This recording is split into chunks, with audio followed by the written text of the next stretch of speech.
हरे कृष्णा दोस्तों।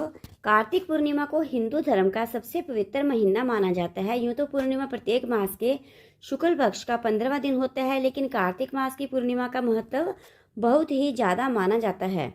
इस दिन हिंदू धर्म में गंगा स्नान की भी परंपरा है। गंगा स्नान करने के पश्चात सूर्य देव को अर्घ्य देना चाहिए। मानते हैं कि ऐसा करने से मनुष्य अपने किए गए पापों से मुक्ति प्राप्त कर लेता है।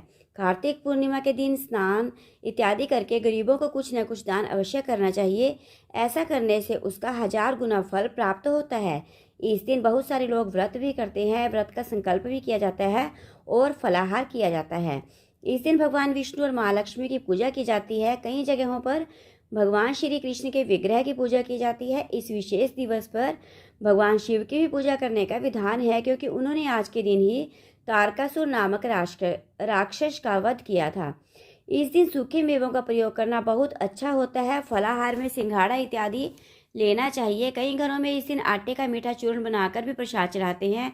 चावल या मखाने की खीर का भी प्रसाद चढ़ाते हैं। कई घरों में बिना लहसुन प्याज का साधारण भोजन ही बनाकर खाते हैं। कार्तिक के महीने में उड़द, मूंग, मसूर, चना, मटर, राई खाना भी वर्जित बताया गया है। कार्तिक मास के पवित्र महीने में मांसाहार का सेवन नहीं करना चाहिए। कहा जाता है कि कार्तिक माह में भगवान विष्णु पानी में रहते हैं। कार्तिक पूर्णिमा की पौराणिक कथा। एक पुरानी कथा के अनुसार तारकासुर नामक एक राक्षस था। उसके 3 पुत्र थे, तारकक्ष, कमलाक्ष और विधुनमाली। तारकासुर बहुत ही बलवान था। उसने धरती व स्वर्ग पर अपना आतंक मचा रखा था, जिससे परेशान होकर देवताओं ने भगवान शिव से उसका अंत करने के लिए प्रार्थना की। उसकी प्रार्थना सुनकर भगवान शिव ने तारकासुर का वध किया। इससे देवता बड़े प्रसन्न हुए। उसके 3 पुत्रों को यह सुनकर बड़ा दुख हुआ और उन्होंने इसका बदला लेने के लिए ब्रह्मा जी की घोर तपस्या की। उनकी तपस्या से प्रसन्न होकर ब्रह्मा जी ने तीनों से वरदान मांगने को कहा। तीनों ने ब्रह्मा जी से अपने अमर होने का वरदान मांगा।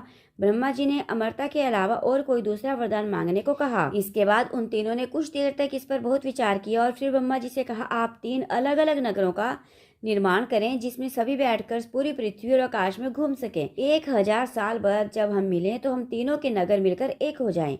जो देवता तीनों नगरों को एक ही बाण से नष्ट करने की क्षमता रखता है, वही हमारी मृत्यु का कारण बने। उन सब की नज़र में यह एक असंभव कार्य था। उन्हें यह वरदान ब्रह्मा जी के निर्देशानुसार मैं दानव ने उनके लिए 3 नगरों की स्थापना की। तारकक्ष के लिए सोने का, कमला के लिए चांदी का और विधुनमानी के लिए लोहे का नगर बनाया गया। तीनों ने मिलकर तीनों लोकों पर अपना अधिकार जमा लिया। इंद्र देवता इन तीनों राक्षसों से बहुत भयभीत हुए और भगवान शंकर की शरण में गए।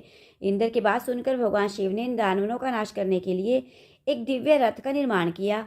इस दिव्य रथ की हर एक चीज देवताओं से बनवाई गई थी। चंद्रमा और सूर्य से पहिए बने। इंद्र, वरुण, यम और कुबेर रथ के 4 घोड़े बने। हिमालय धनुष बने। शेषनाग प्रत्यंचा बने।